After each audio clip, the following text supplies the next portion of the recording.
Pernikahan Nabi SAW dengan Aisyah yang masih muda, beliau menikahinya pada bulan Syawal dalam usia 6 tahun. Dan membina rumah tangga dengannya di bulan Syawal pada tahun pertama Hijriah saat berusia 9 tahun. Nah di sini disebutkan di footnote nomor 24, ini menimbulkan banyak kecaman dari para kaum orientalis dan antek-anteknya tentang pernikahan Nabi SAW dengan Aisyah yang ketika itu masih berusia 9 tahun.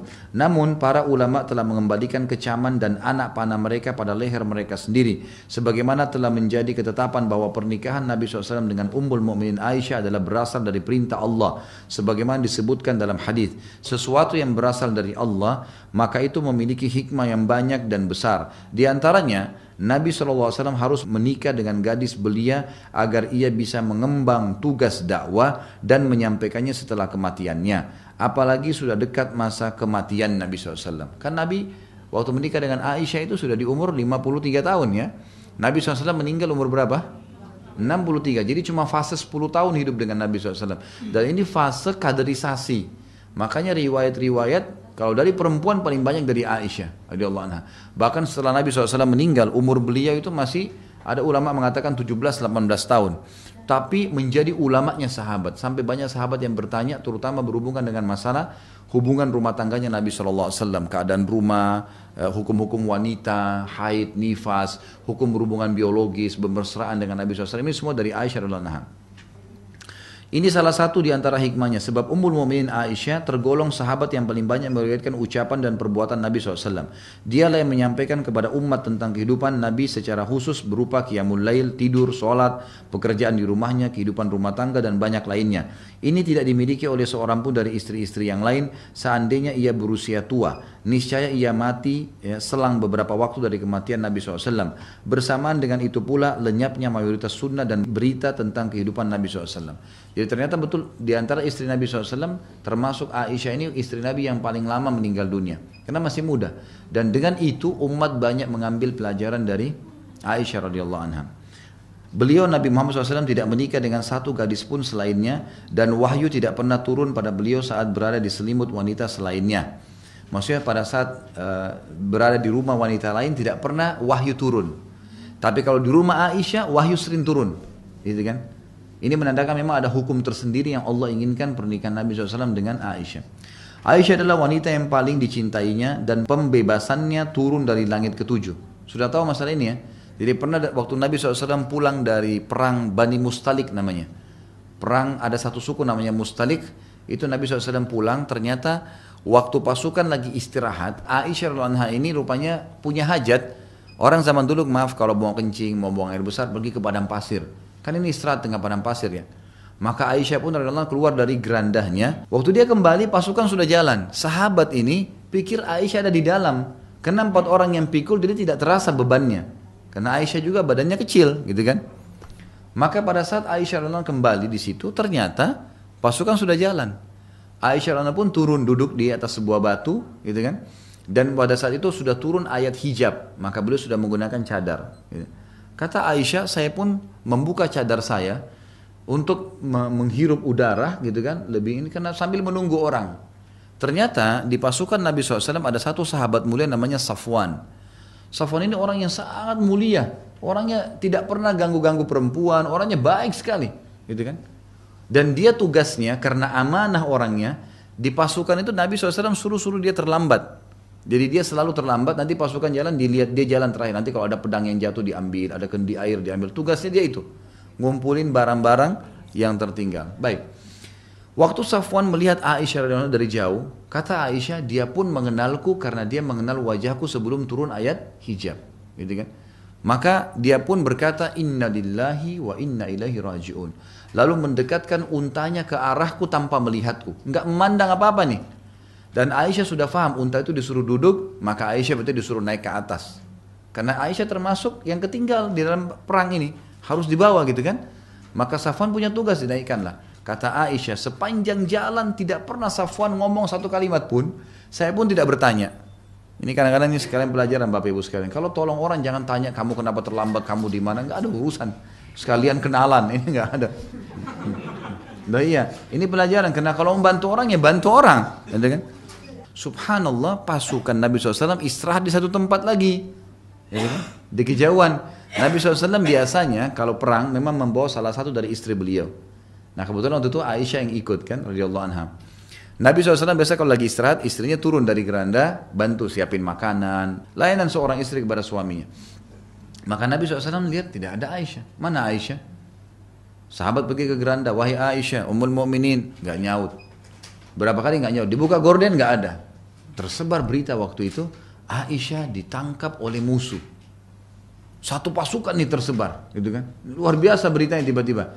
Tidak lama kemudian sementara lagi tersebar ini, jangan sampai Aisyah diambil oleh pasukan, kita harus menyerang kembali nih dan seterusnya. Dari kejauhan, lagi siang bolong seperti ini, untanya Safwan jalan, Aisyah di atas. Safwan pegang. Ini kalau ibu-ibu nih, kalau bapak-bapak lihat pasangannya tiba-tiba begitu, di mobil ada sama orang lain, langsung syaitannya berbicara. Padahal belum tahu masalah nih, gitu kan? Belum tahu masalah. Ini gini. Maka yang paling pertama dilakukan oleh pimpinan orang munafik Abdullah bin Abi Salul, mana bisa laki-laki perempuan jalan berdua ndak zina? Langsung vonis. Tersebar itu seperti virus di dalam pasukan muslimin, Aisyah berzina sama Safwan. Tersebar berita. Ada banyak orang-orang beriman kena nih fitnah ini, gitu kan? Waktu itu Aisyah tidak tahu apa-apa nih, nggak ngerti nol, nggak tahu apa-apa. Beliau pun akhirnya bilang, saya masuk ke pasukan, sementara mata-mata orang ini semuanya pada kaget karena sudah tersebar berita nih. Dan unta kan jalannya pelan, dari kejauhan berarti begitu tersebar berita itu ini makin dekat dengan pasukan makin tersebar nih. Ini kalau gosip ini luar biasa nih. Ini jangankan Nabi SAW, istri seorang ustadz selingkuh sudah heboh semua gitu. Ini apalagi istri Nabi, kacau balau semuanya. Dan ini pelajaran luar biasa Bapak Ibu sekalian. Maka yang terjadi pada saat itu Aisyah pun berkata, saya masuk ke dalam pasukan dan ternyata terdengar oleh telinga Nabi SAW kalau Aisyah berzina sama Safwan. Dan biasanya Nabi SAW kalau ada informasi apa-apa pasti wahyu turun nih, beritakan benar atau enggak, gitu kan? Benar atau enggak. Bayangkan Bapak Ibu sekalian, waktu itu wahyu terputus sebulan. Nggak ada wahyu dari langit. Bagaimana posisi bapak-bapak sekarang kalau sampai istrinya dituduh selingkuh begitu? Ya kan? Orang buru-buru mengambil langkah. Lihat pelajaran buat suami, pelajaran buat istri. Luar biasa kejadian ini. Gitu kan? Maka Aisyah mengatakan, saya pun melayani Nabi SAW seperti biasa. Saya tetap ceria sampai ke Madinah, gitu kan? Tapi perilaku Nabi sudah berubah, kata Aisyah. Kalau Nabi SAW datang ke rumah saya tidak seperti biasa. Ada perubahan, dia rasakan perubahan gitu. Kayak mungkin kalau istri tahu kalau suaminya cemberut, mungkin apa, dia tahu ini ada perubahan nih. Lalu Aisyah dengan adabnya apa? Perhatikan ibu-ibu. Kalau ibu-ibu kadang-kadang lihat suaminya berubah langsung, kenapa kok berubah? Ada wanita lain ini macam-macam. Aisyah berkata, ya Rasulullah, kalau anda tidak ada hajat dengan saya. Ini lihat romantisnya dalam Islam nih. Lagi ada fitnah terjadi, ngomongnya masih santun. Kata Aisyah, ya Rasulullah, kalau anda tidak punya hajat dengan saya, izinkan saya pulang ke rumah orang tua saya. Kata Nabi SAW, baiklah. Diantar baik-baik sama Nabi SAW ke rumahnya Abu Bakar. Seperti biasa orang kalau ribut, diantar ke mertuanya. Tapi adabnya, Aisyah minta dengan baik, kalau anda tidak punya hajat. Bukan bilang, kenapa engkau marah, kenapa kamu begini. Tidak. Yang terjadi Bapak Ibu sekalian, kata Aisyah, kemudian saya pun pulang ke rumah orang tua saya tetap ceria, nggak ngerti apa-apa nih. Beliau tidak ngerti apa-apa, subhanallah, gitu kan. Sampai datang seorang wanita dari Ansar yang datang melihat Aisyah, waktu datang disambut sama Aisyah, dipeluk, ngobrol, canda kayak teman lagi sama temannya, nggak ada masalah gitu. Perempuan ini rupanya merasa prihatin, lalu dia mengatakan, wahai Aisyah, wahai anaknya orang yang terpercaya, Siddiq, apa kau tidak dengar apa yang tersebar di Madinah? Kata Aisyah, tidak, sama sekali saya tidak tahu ada apa. Mereka telah membicarakan sesuatu yang buruk tentang kamu waktu kau di atas tunggangannya Safwan. Telah tersebar berita kau berzina dengannya. Kata Aisyah, tiba-tiba seluruh tulang saya jadi lemas, jatuh terduduk di lantai dan menangis sambil berkata, apakah mereka menyebarkan itu? Kata perempuan tersebut, iya wahai Aisyah, mereka menyebarkan itu. Apa kau percaya? Dia bilang, tidak, saya tidak percaya. Saya tahu siapa kamu. Tapi di Madinah ini, satu Madinah sudah dua kubu nih, yang percaya dan yang tidak percaya. Kata Aisyah, saya pun menangis dan saya hanya berkata, ini sebabnya kenapa Rasulullah SAW berubah. Saya sudah mulai tahu nih, kata Aisyah. Semenjak itu saya menangis terus, gitu kan.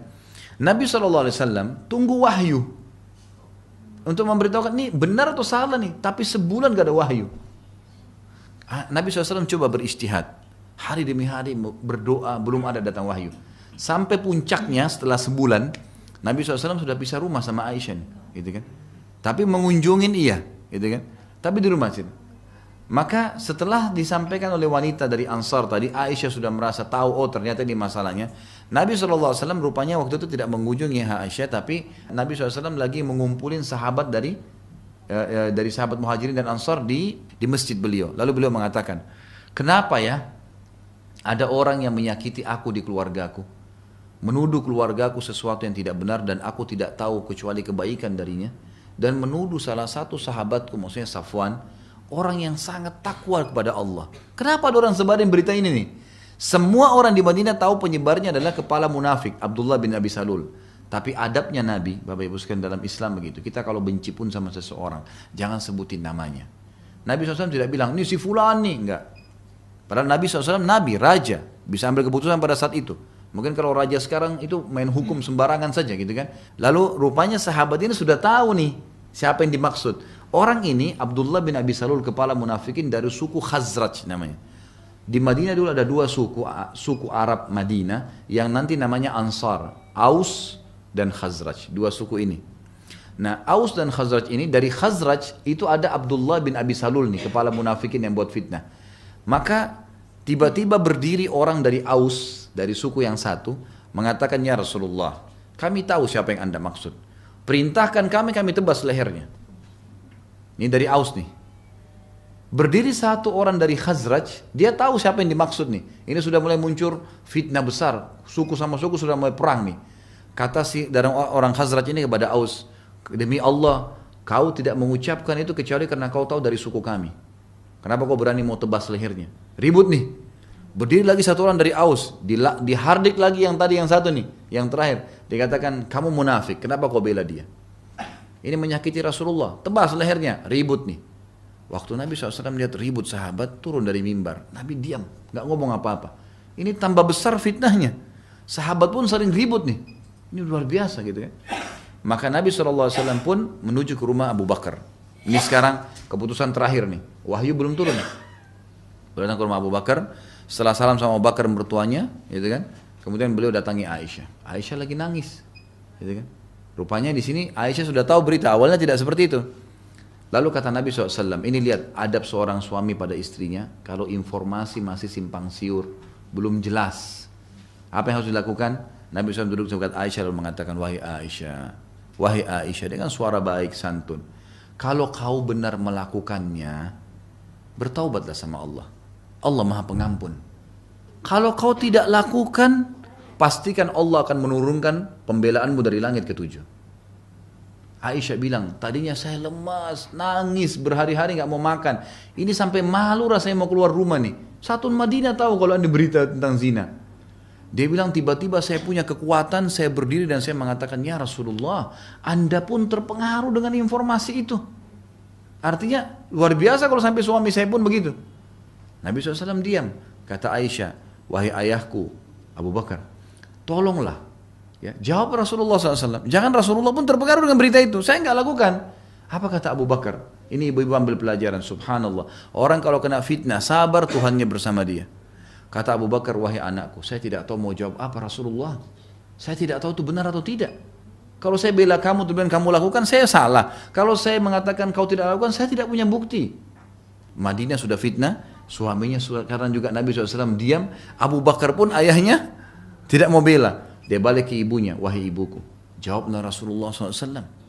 Jawab nih, ini fitnah besar. Kata ibunya sama Abu Bakar, hai anakku, saya tidak tahu mau jawab apa Rasulullah. Saya nggak tahu ini benar atau tidak. Kalau saya bela kamu, sementara kau lakukan, saya berdosa. Tapi kalau saya tuduh kamu, saya salah, nggak boleh. Gitu kan? Lalu Aisyah mengatakan, pada saat itu seluruh tubuh saya lebih remuk dari sebelumnya dan luar biasa saya merasa sudah tidak tahu harus buat apa. Sambil menangis dengan suara keras saya mengatakan, ya Rasulullah, demi Allah saya tidak akan tobat kepada Allah masalah ini karena saya tidak melakukannya. Saya tidak berzina, untuk apa saya tobat, gitu kan? Lalu kata Aisyah, ya Rasulullah, saya hanya akan mengucapkan apa yang diucapkan Yaqub alaihissalam, ayah Nabi Yusuf. Pada saat Yusuf hilang, Allah menceritakan dalam Al-Quran, innama ashku bathi wa huzni ilallah. saya akan sampaikan keluhan dan kesedihan saya kepada Allah. Kalian semua tidak percaya, saya kembalikan kepada Allah. Pada saat Aisyah menyebutkan kalimat tersebut sambil menangis, maka Nabi SAW tiba-tiba menyudut ke sudut di sudut rumah itu. Biasanya Nabi SAW kalau begini ada wahyu mau turun. Maka beliau pun menyudut lalu kemudian turun wahyu. Beberapa saat kemudian kata Aisyah, saya melihat Nabi SAW berkeringat, karena beliau biasa kalau turun wahyu berkeringat. Kemudian beliau mendekati Aisyah berkata, berita gembira wahai Aisyah, Allah telah turunkan pembebasanmu dari langit ke-7. Maka subhanallah, pada saat itu Bapak Ibu sekalian, Allah subhanahu wa ta'ala membela Aisyah dari fitnah tersebut dan sampai hari kiamat dikenang. Sebagaimana saya ceritakan sekarang ke Bapak Ibu ini, maka siapapun yang faham tentang sunnah Nabi akan membela Aisyah sampai hari kiamat. Satu kali dituduh, ya, fitnah 1 bulan, Allah bela seumur hidup dunia ini sampai hari kiamat. Bagaimana orang kalau sabar, bagaimana suami sabar, bagaimana istri sabar, ada fitnah terjadi. Jangan buru-buru menghakimi, menuduh, menyalahkan, karena kita tidak tahu. Tapi Allah tidak akan tinggal diam dengan kejadian yang ada. Allah akan bongkar dengan caranya. Sabar, pahala sabar didapatkan kalau cobaan datang. Kalau nggak ada cobaan, kapan kita bisa dapat pahala sabar? Nggak boleh buru-buru. Ini makna daripada perkataan tadi di sini dikatakan, dan dialah adalah wanita yang diturunkan pembebasannya dari langit ke-7. Ini maknanya. Lalu Nabi SAW tentu menghukum, diperintahkan oleh Allah untuk mencabuk orang-orang yang membuat fitnah, ya, 80 jerah. Umat yang telah sepakat atas kekafiran siapa saja yang menuduhnya berzina. Kalau ada yang sudah turun ayat, sudah membebaskan Aisyah radhiyallahu anha, kemudian masih dia katakan Aisyah berzina seperti orang-orang Syiah sekarang, udah itu jelas kekufuran. Gimana caranya istri Nabi dituduh berzina? Gak mungkin. Zaman dulu saya dituduh terus turun ayat membelahnya, gitu kan? Ia adalah istimewa yang paling fakih. Jadi Aisyah memiliki istimewa, istri yang paling istimewa dan paling fakih, paling faham hukum fikih dan paling tahu tentang urusan agama. Bahkan ia adalah wanita yang paling fakih dan paling tahu tentang urusan agama dari kalangan wanita umat ini secara mutlak. Para pemuka sahabat Nabi merujuk pada ucapannya dan meminta fatwa kepadanya. Ada yang mengatakan bahwa ia membuang kata-kata dari Nabi SAW, namun ini sama sekali tidak terbukti. Ada yang mengatakan Aisyah dusta, itu tidak benar. Sebagaimana dikarang-karang oleh orang-orang Syiah ini. Mereka memang membenci para sahabat, dan subhanallah orang yang paling dibenci adalah orang-orang justru yang paling dekat dengan Nabi SAW. Sampai saya kadang-kadang melemparkan perkataan yang mudah-mudahan orang Syiah bisa faham tuh. Kadang-kadang kalau kita tanya, ada orang Syiah, pernah teman saya berbicara sama orang Syiah. Kebetulan mereka dekat dan sama-sama turunan habaib nih, turunan Nabi. Gitu kan. Yang satu Syiah, yang satu Sunni. Gitu kan. Yang Syiah, yang Sunni ini berkata kepada yang Syiah, bagaimana kabar antum? Oh baik, alhamdulillah. Bagaimana istri antum? Oh istri ana masya Allah sempurna, baik. Suka layanin, tidak pernah bantah, baik. Mertua antum bagaimana? Baik, alhamdulillah. Mertua tidak pernah bebani apa-apa. Kalau ada saya kasih, kalau enggak dia tidak apa-apa. Langsung si Sunni bilang, kalau begitu kamu lebih baik daripada Rasulullah SAW ya. Kamu lebih baik daripada kakek kita nih. Tiba-tiba kaget si Syiah ini. Dia mengatakan, kok bisa? Tentu saja Rasulullah lebih baik. Kata dia, enggak. Pasti kamu lebih baik. Karena bagi kamu mertua Nabi itu buruk. Abu Bakar dan Umar. Kau mertuamu baik. Berarti kamu lebih baik daripada Nabi karena istrimu lebih baik. Aisyah kamu kafirkan. Kamu katakan berzina. Berarti kau lebih baik dari Nabi. Diam si Syiah ini. Bagaimana orang bisa mencaci maki Nabi SAW? Ya kan gitu. Saya saja kalau dihina mertua saya pasti marah. Gak mungkin. Berarti saya salah pilih orang dong. Gak mungkin kan gitu. Jadi ini semua pemahaman yang keliru radhiyallahu anha terhadap Aisyah radhiyallahu anha. Ini perlu diketahui.